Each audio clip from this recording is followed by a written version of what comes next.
বাংলাভাষী মানুষদের নিয়ে আজকে আমরা পীরতলা থেকে র্যালি করে এখানে আসলাম। তারপর আমাদের এই সভা অনুষ্ঠিত হচ্ছে।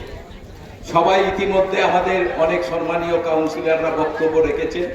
ইতিমধ্যে আমাদের সংসদ বর্ধমান দুর্গাপুরের কীর্তি আজাদজি তিনিও এখানে উপস্থিত হয়েছেন। আমাদের সব কাউন্সিলররা রয়েছেন, ওয়ার্ডের নেতৃত্বরা, আমার সম্মানীয় দিদি বৌদি বোনেরা সবাই এখানে উপস্থিত আছেন। সবাইকে আমি আমার শুভেচ্ছা এবং ভালোবাসা জানাই। কিছুদিন আগে থেকে আপনারা নিশ্চয়ই টিভিতে এবং খবরের কাগজে আপনারা দেখতে পাচ্ছেন আমাদের ভারতবর্ষের প্রধানমন্ত্রী নরেন্দ্র মোদী তিনি নির্বাচন কমিশনের সঙ্গে বসে একটা ঠিক করেছেন,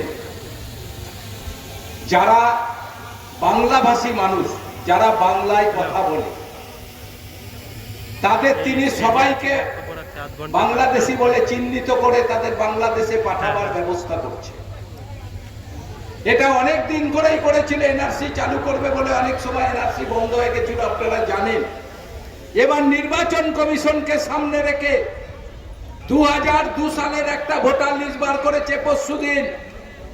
2002 সালে যাদের ভোটার লিস্টে নাম আছে সেটাকেই ভোটার লিস্ট হিসাবে এখানকার লোক হিসাবে ঠিক করেছে।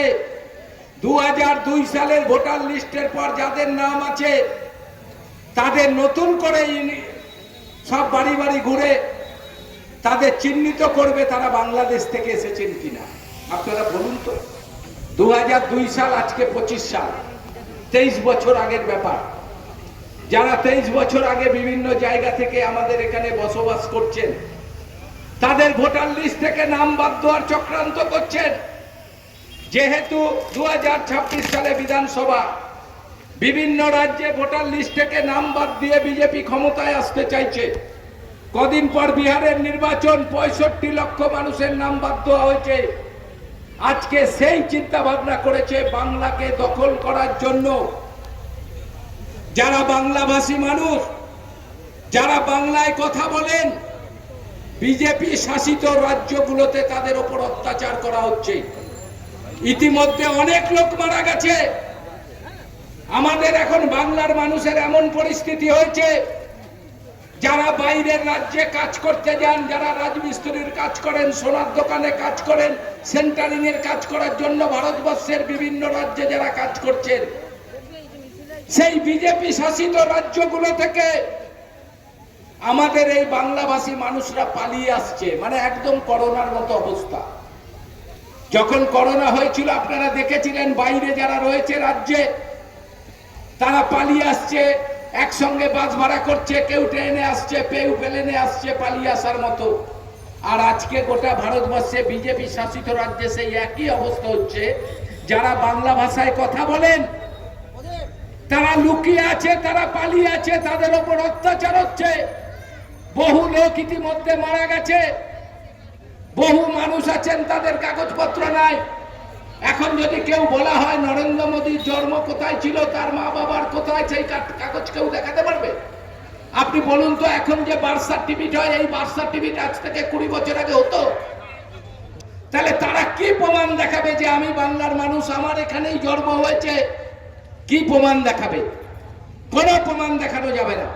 আমরা যারা বাঙাল, আমরা যারা বাংলাদেশ থেকে, আমাদের যাতে বাংলাদেশ বাড়ি ছিল, আমরা এখানে ভাবতাম বিজেপি হচ্ছে আমাদের দল, বিজেপিকেই ভোট দিতে হবে, বিজেপিকেই ক্ষমতায় আসতে হবে। আর আজকে সেই বাংলাভাষী মানুষগুলোকে শেষ করার জন্য চেষ্টা করছে এই বিজেপি সরকার, নরেন্দ্র মোদীর সরকার। তারা বলছেন বাংলা কোনো ভাষাই নয়, বাংলা কোনো ভাষাই নয়।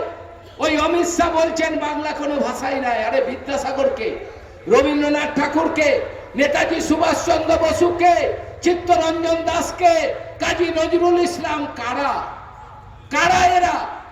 যারা বাংলায় জন্মগ্রহণ করে গোটা ভারতবর্ষের দেশের সম্মান অর্জন করে দিয়ে গেছে একদিন।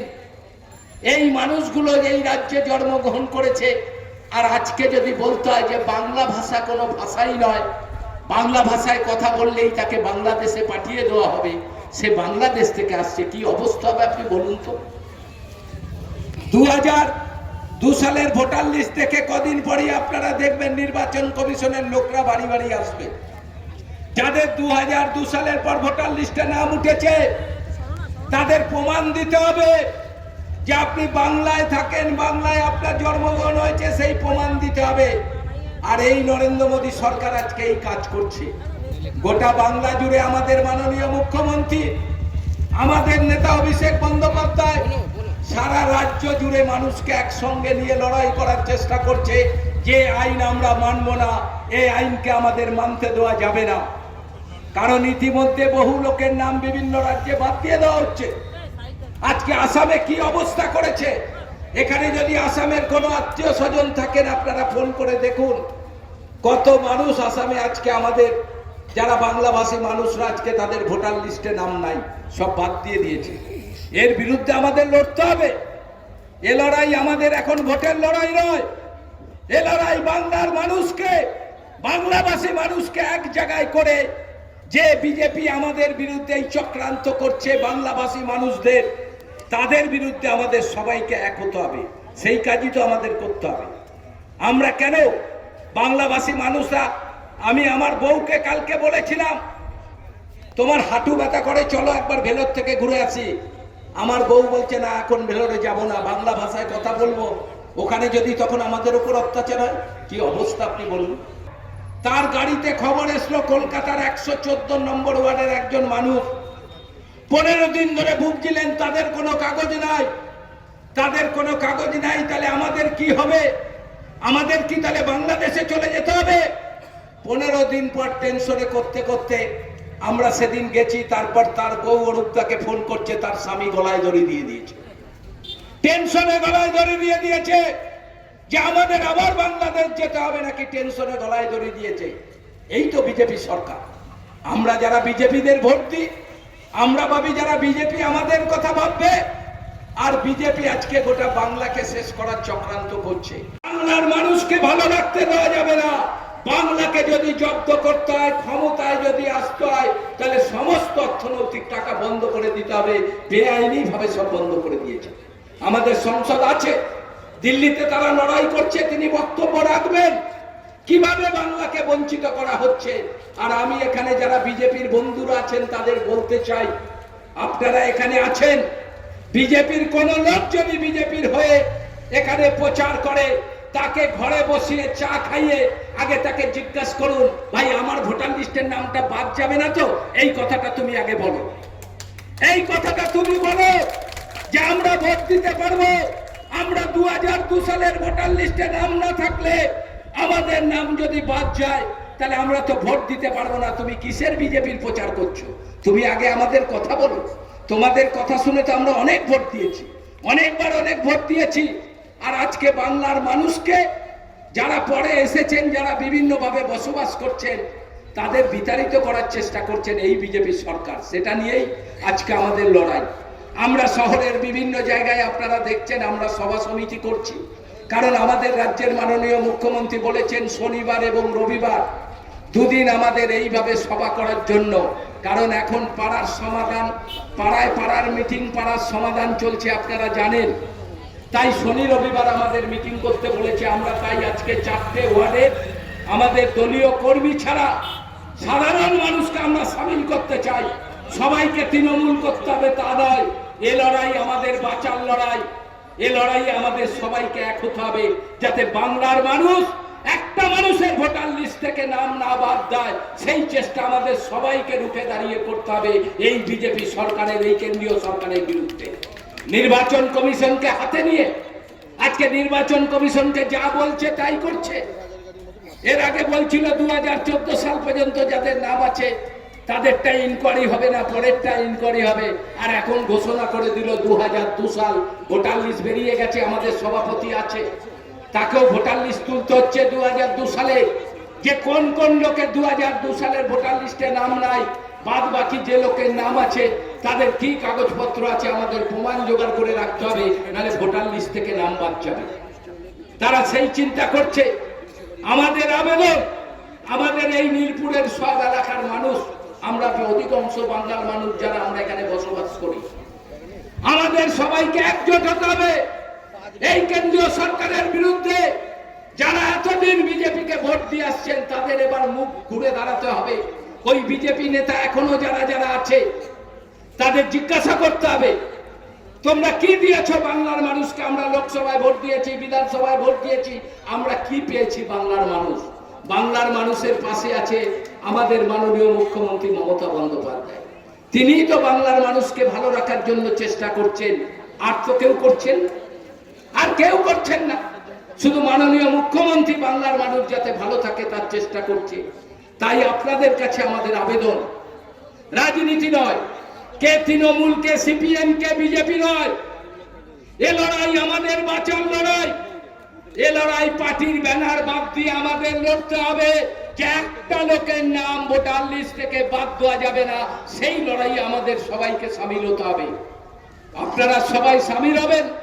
আপনারা টিভি দেখছেন, আপনারা খবরে কাগজ পড়ছেন, দেখবেন কিভাবে আমাদের মানুষগুলো এক একজন আত্মহত্যা করছে, তারা টেনশনে তারা আত্মহত্যা করছে। কিভাবে বিজেপি শাসিত রাজ্যগুলোয় আমাদের লোকগুলোর উপর অত্যাচার চলছে।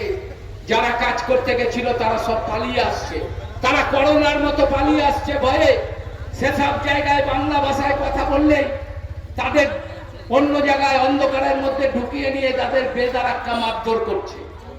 তাকে মারছে, তার যদি কোনো বউ থাকে তাকে মারছে, তারপর ক্যাম্পে ঢুকিয়ে দিচ্ছে, বলছে তুমি বাংলাভাষী মানুষ, তুমি বাংলাদেশ থেকে এসেছো, তাদের ক্যাম্পে নিয়ে ঢুকিয়ে দিচ্ছে।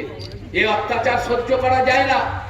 এই অত্যাচারের বিরুদ্ধে বাংলার মানুষকে অটুট রাখার জন্য আজকে মাননীয় মুখ্যমন্ত্রী সারা রাজ্য ঘুরে প্রচার করে। ভোট 2026 সালে এ লড়াই আগে আমাদের বাঁচার লড়াই, যে একটা মানুষকে ভোটার লিস্ট থেকে বাদ দেওয়া যাবে না, একটা মানুষকে বাংলা থেকে বাংলাদেশে পাঠানো যাবে না। সেই লড়াইয়ে আপনারা সামিল হন, কারণ আমরা বাংলার মানুষ, আমরা সব জাতি সব ধর্মের মানুষ একসঙ্গে বসবাস করি। বাংলাই একমাত্র রাজ্য যে রাজ্যে সমস্ত ধর্মীয় মানুষরা, সমস্ত জাতের মানুষরা বসবাস করে। কই মুখ্যমন্ত্রী তো কাউকে বলে না কারা বিহার থেকে এসেছে তাদের চলে যেতে হবে, কারা উত্তরপ্রদেশ থেকে আসে তাদের চলে যেতে হবে বলেছে? আমাদের মাননীয় মুখ্যমন্ত্রী বলছেন, তৃণমূল কংগ্রেস বলছেন, আমরা সবাই মানুষ, আমরা সবাই একসঙ্গে বাস করব, জাতপাত বড় কথা নয়, মানুষই সবার আগে। তাই তো বাংলায় সমস্ত সম্প্রদায়ের মানুষ একসঙ্গে বাস করছে, কোনো গন্ডগোল নাই। যেটা আজকে বিজেপি শাসিত রাজ্যগুলোকে অত্যাচার করে, বাংলা ভাষা মানুষদের উপর অত্যাচার করে আজকে তাদের আত্মহত্যা করার পথ বার করে দিচ্ছে বিজেপি সরকার। তাদের বিরুদ্ধে আপনারা সবাই সামিল হবেন। একসঙ্গে আমাদের বিভিন্ন লড়াইতে আপনারা আসুন। পার্টি যে যা করেন করবেন, আমাদের বাঁচার লড়াইয়ে একসঙ্গে মাননীয় মুখ্যমন্ত্রীর হাতকে শক্ত করার জন্য এ লড়াইয়ে আপনারা সবাই সামিল হবেন, এই আশা আমরা রাখবো। সবাইকে ধন্যবাদ।